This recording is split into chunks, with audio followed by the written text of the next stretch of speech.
All right. Hello and welcome to this episode where we are going to talk about the importance of detaching from our feelings, specifically thought, anxiety, and panic.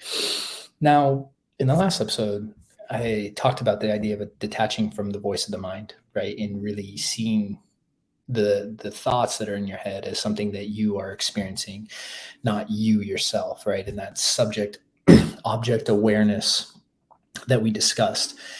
And so in this episode, I think it's just obvious and like an appropriate follow up to really talk about the idea of detaching from our feeling states as well. Now, and I'm going to be very clear about what I mean when it comes to detaching. And we're not talking about things like suppressing or repressing. So with that said, those of you that don't know me, my name is Matt Cotty, and I'm a licensed clinical social worker and the founder of Restored Minds.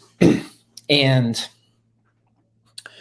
for those of you that have been, following the show for any amount of time or, have been gaining from these episodes, I would really appreciate if you could take some time and do me a favor and like and subscribe, as well as share and even comment and even leave a review on iTunes, right? I mean, all those things, what they do is they help the algorithm of the show, they help support me, and they help get this out to more people. And this isn't this is one of those things that the more we can get this stuff out to people, the more people can heal, the more people can recover, and ultimately, not it just creates a better overall world, right? When people are feeling more mentally healthy, more mentally balanced. So if you could do that, I would really appreciate it. Now, when it comes to detaching from our emotions, let's talk about what that means. So with OCD and anxiety, we tend to over identify with our emotions. And I'm saying we as a collective, people who struggle with OCD and anxiety. And what happens is we have these feelings in our body. Now they manifest in various ways, right? It might be a racing heart, pit in the stomach, tight chest, very, very different ways that anxiety can present itself. Sweating, right? Hot, like feeling hot, feeling a rush, heat in your face, all that.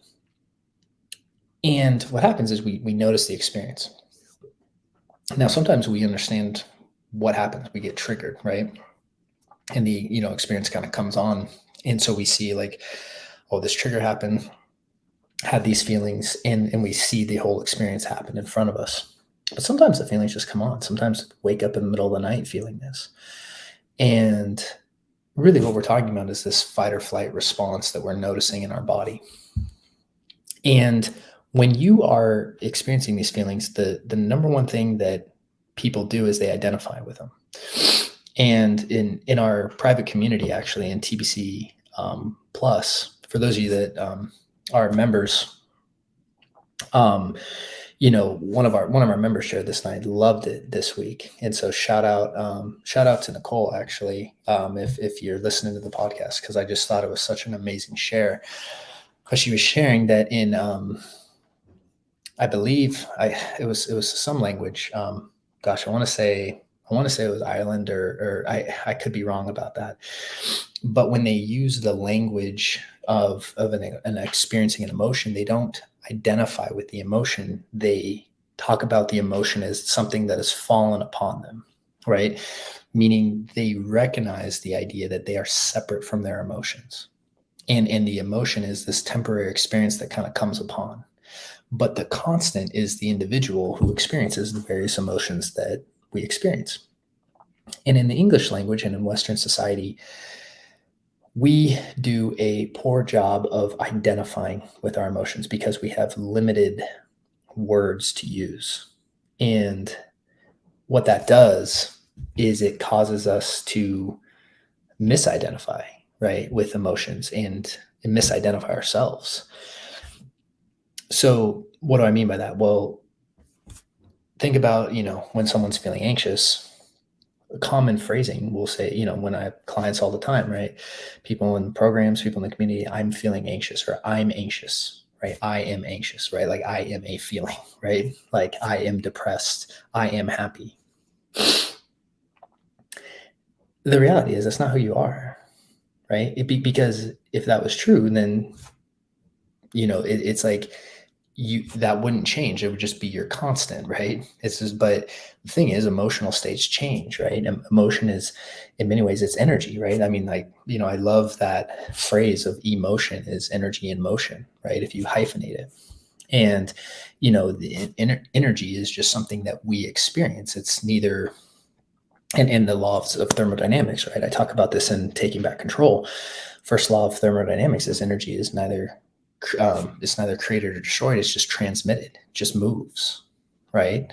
And we can't destroy energy. Emotion is just energy, and it's something that it's moving through us, right? Or it's moving, on us, in us, whatever you want to call it, right? But it's not us, and that key distinction is so important in our recovery, because when you believe that you are your emotions, when you experience them, and again, when I say believe, it's just that story that's going on in your mind. If you're like, I'm anxious, well, then what's going to happen is you're going to get reactive to it, and then you're going to resist it, and then you're going to try to change it. And that's where really all our problems come with emotion, is when we resist and we try to get rid of or suppress or repress or change our emotional states without the willingness to experience what we're experiencing. That's really where, like, if you had to like signal a point of where things go haywire, that's it right there. So in this episode, I just want to share and really talk about the idea of, well, in order to not have that haywire part, go, or not, not have everything go haywire, the first step becomes with detaching from our emotion and recognizing that it's not who we are.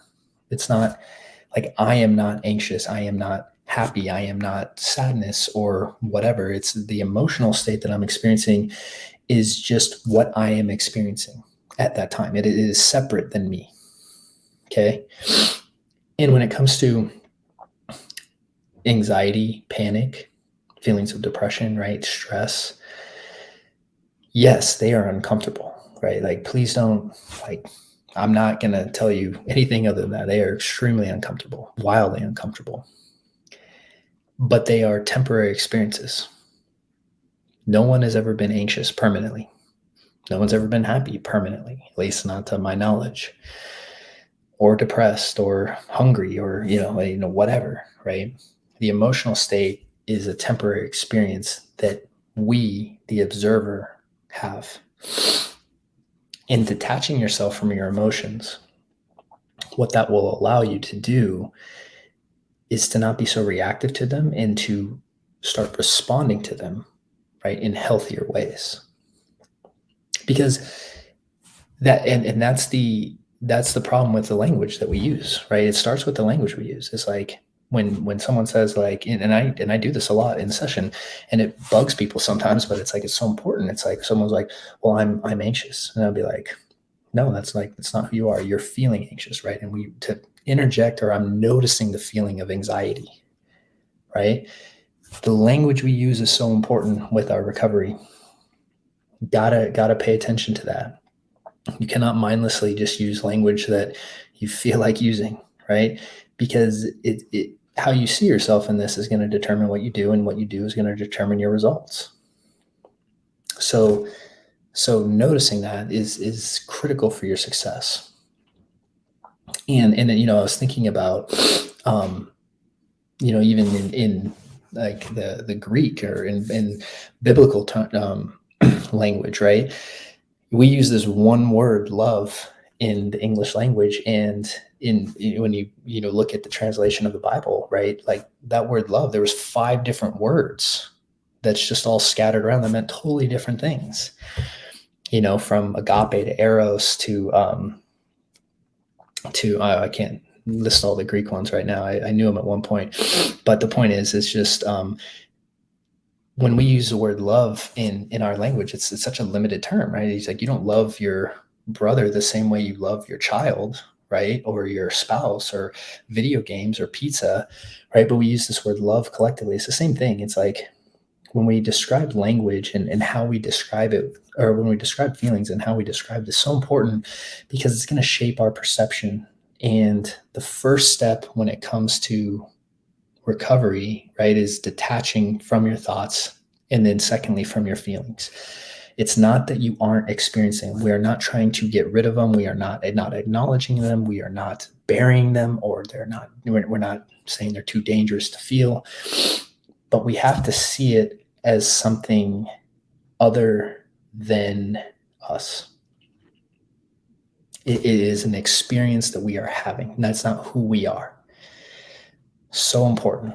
Okay. And I just wanted to share that in this episode. It's late here, actually, where I am in my house. My daughters just went down to sleep, and I wanted to get an episode in today. So I have a little bit different background today with everything. So anyways, for those of you that are looking for help on this journey, right, please, head over to Restored Minds. We have various programs all the way from, our one-on-one intensive to group programs to our, educational resources and courses.